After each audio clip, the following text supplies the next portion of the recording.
In House the Dragon, Daemon is the current wielder of the Valyrian steel sword called Darksister. He's one of the 7 exclusive members of House Targaryen that proved they're worthy of a weapon to rival the kings.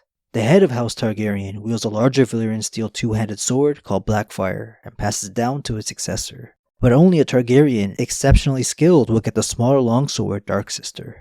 Naming each wielder of Blackfyre would be boring. I would just be going down the royal line of succession. Darksister, on the other hand, is good stuff. So these 7 are the most proficient fighters in the family's 300-year-long history. Queen Visenya is the first known Targaryen to wield Darksister. I personally think it was written for her. The name, its size, even the author's description of it all screams Visenya. Martin, like 20 years ago, described it as a longsword whose slender blade is designed for a woman's hand. Nowhere near as slender as Arya's needle, but maybe a little smaller than your average longsword. The sword may have been created by the author for Visenya, but the sword itself is without a doubt far older than she is. Visenya lived 300 years back. The sword is 500 years old at the minimum, but likely even older, because it was made on their homeland, Valyria, like every other piece of Valyrian steel. No one knows how they're made, so each one is priceless. All we know is that Valyrian sorcerers used some form of fire and blood magic to forge each one. The fire used came from dragons. The magic behind the forging makes the Valyrian steel lighter and stronger than any other metal, giving the wielder a massive advantage on the battlefield. They can cut through regular steel like butter. Some of the older great houses have one of these weapons. Targaryens originating from Valyria have 2, unless you count that dagger, making it 3. A few hundred years back, you just needed enough gold to request one being made. After the Doom turned Valyria into cursed ruins, the secrets behind the forging technique is lost. Visenya made good use of it during Aegon's conquest and the years following. She was a true warrior, I would say even better than her younger brother Aegon the Conqueror, who owned Blackfyre. No way she could keep up with him physically, but her fighter IQ was crazy high. Visenya is a very interesting character in the lore. She's terrifying. Riding Vhagar, the 2nd largest known dragon, trained in the yards since childhood just like any other highborn male, dressed like a warrior, and is rumored she dabbled in dark magic. A very competent ruler and fighter. No one did more to protect the king.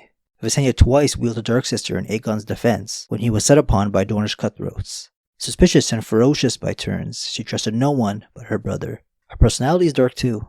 Lacking all the charisma her siblings had, Visenya was unforgiving and kind of a bitch. Aegon always liked his other sister wife better. But Visenya is someone you want on your side. Visenya cared for her son Magor she had with the king, but not so much for her weak stepson/nephew Aenys, who was in line to inherit the throne ahead of her Magor. Magor had many companions through the years, but no true friends. He was a quarrelsome boy, quick to take offense, slow to forgive, fearsome in his wrath. His skills with weapons was unmatched. Sounds like his mom, except with a little sprinkle of crazy. A squire at 8, he was unhorsing boys 4 and 5 years his elder in the lists by the time he was 12, and battering seasoned men in arms into submission in the castle yard. On his 13th name day in 25 AC, his mother, Queen Visenya, bestowed her own Valyrian steel blade Darksister upon him. Visenya put up her fighting days at age 54, and just stuck with her magic and dragon riding. Magor proved to be a better fighter than she was. But knowing Magor the Cruel, this hothead wasn't satisfied with Darksister, when his older brother would eventually carry Blackfyre. King Aenys broke all tradition when it came time for his coronation in 37 AC.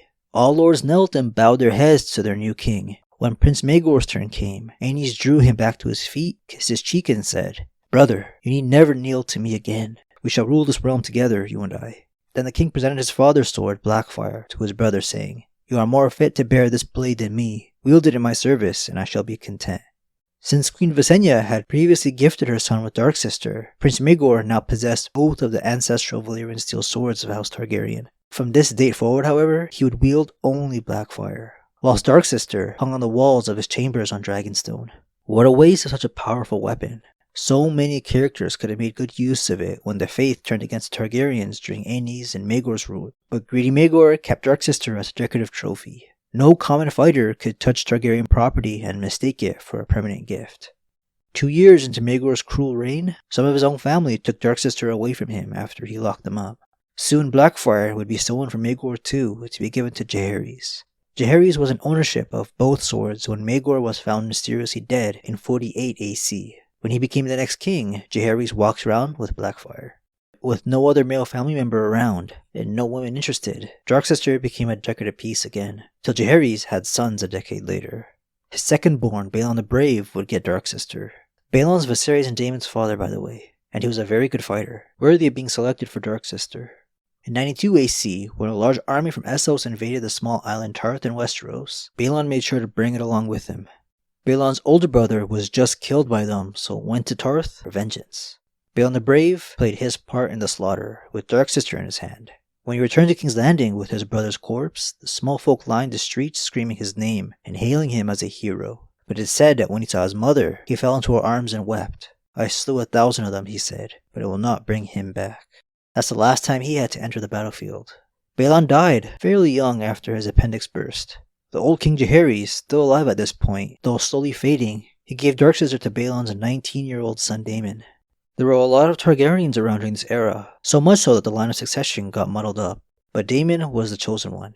Daemon was ready to start a war with Corlys Valyrian, with Dark Sister on his hilt, if the line of succession didn't go his brother's way, but it never came to that.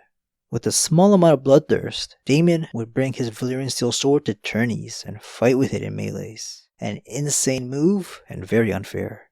When King Viserys put Daemon in charge of the City Watch to keep his problematic brother busy, Dark Sister was brought along on his nightly patrols. In that 1 year Daemon was commander, the City Watch became extra violent towards criminals, but the streets of King's Landing did become safer. Eventually, King Viserys ordered him to return to his wife in the Vale after his little brother took things a little too far. Daemon could never live a simple life in a peaceful kingdom though. The prince had suffered all he could stand of the Vale of Arryn, Runestone, and his lady wife. Dark Sister was made for nobler tasks than slaughtering sheep, he is reported to have told the Lord of the Tides. She has a thirst for blood. Every couple years, Daemon ups himself. Killing or chopping off body parts of criminals evolved to killing seasoned fighters when he tried to conquer the Stepstones. He even beheads the noble Vaemond Valyrian with Dark Sister, so the Rogue Prince really fits this sword's theme. More iconic scenes to come in House of the Dragon. There's a fairly massive gap in the years between Daemon and the next Targaryen wielder, Dark Sister, Aemon the Dragon Knight. If George R.R. Martin ever finishes the second Targaryen lore book, we might get one more character to fill in this gap between Daemon and Aemon. But Aemon is the definitive best swordsman in the family, and there's been a few good ones. Even Jaehaerys was up there in his youth, described as just a tier below Kingsguard status. Aemon was literally a member of the Kingsguard, defending his own family, serving 5 different kings. I feel like it would make the most sense that his father, Viserys II, owned Dark Sister after Daemon. This Viserys did well in the training yard, but never had much use for a Valyrian steel sword. He was busy being the brains behind the family. His son Aemon proved to be the greatest jouster and swordsman of his age, a knight worthy to bear Dark Sister. He became known as the Dragon Knight for the 3-headed dragon crest. To this very day, characters call him the noblest knight who ever lived and one of the most storied names to ever serve the Kingsguard. This character's backstory is amazing, but tragic as hell. Made a whole video on it a while back that I'll link right now, so I don't gotta bore the people that have heard it already. I'll just say Aemon saved some lives with this sword. Out of the 5 kings he protected, he served his brother King Aegon the Unworthy the longest. A horrible king, and the two hated each other. Being his Lord Commander was torture for the Dragon Knight because of how poor he treated their sister. When the king let some knight slander his sister, it was Aemon who dealt with him using Dark Sister. Aemon died in his 40s successfully defending his shit-hat brother from assassins. Aegon the Unworthy was a very petty man. He hated his brother and even hated his own son and heir. He broke all tradition and wouldn't give Blackfyre to his successor. Instead, gave it to one of his many bastards, to cause some drama in the family. He didn't even give him Dark Sister after Aemon died. It was given to another one of his bastards that didn't really have much use for it, but it matched Brynden Rivers' aesthetic. Brynden is better known as Bloodraven, aka the Three-Eyed Raven. No one knew what type of magic he dabbled in while serving the Targaryens' court as spymaster and then Hand of the King. But characters feared him, calling him a dark sorcery user. He had a slender build compared to some of the other Targaryens, so Dark Sister fit nicely in his hand. But Brynden was an archer who preferred his longbow over swords. Being the most competent ruler in the story, he made sure he knew how to work a Valyrian steel sword. The Targaryens were plagued by House Blackfyre rebellions during Brennan's time at court. All because Aegon the Unworthy gave that Blackfyre sword to a bastard instead of his heir. Brynden made a name for himself as an archer, but when faced with one of his half-brothers in single combat, where a bow can't really do much, Brynden lost, surviving as a less whole man with his eye gouged out.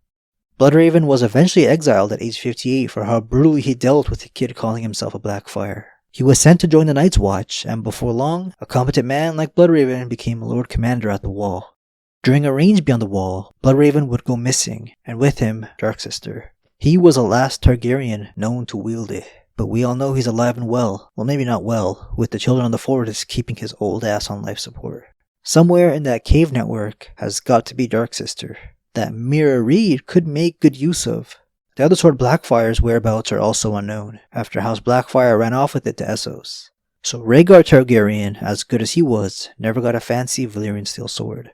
Darksister could make a nice present for Mira after all the Reed's effort in saving the world. Bran from Game of Thrones' adaptation could take notes on how to repay someone. Thanks for watching this one, guys.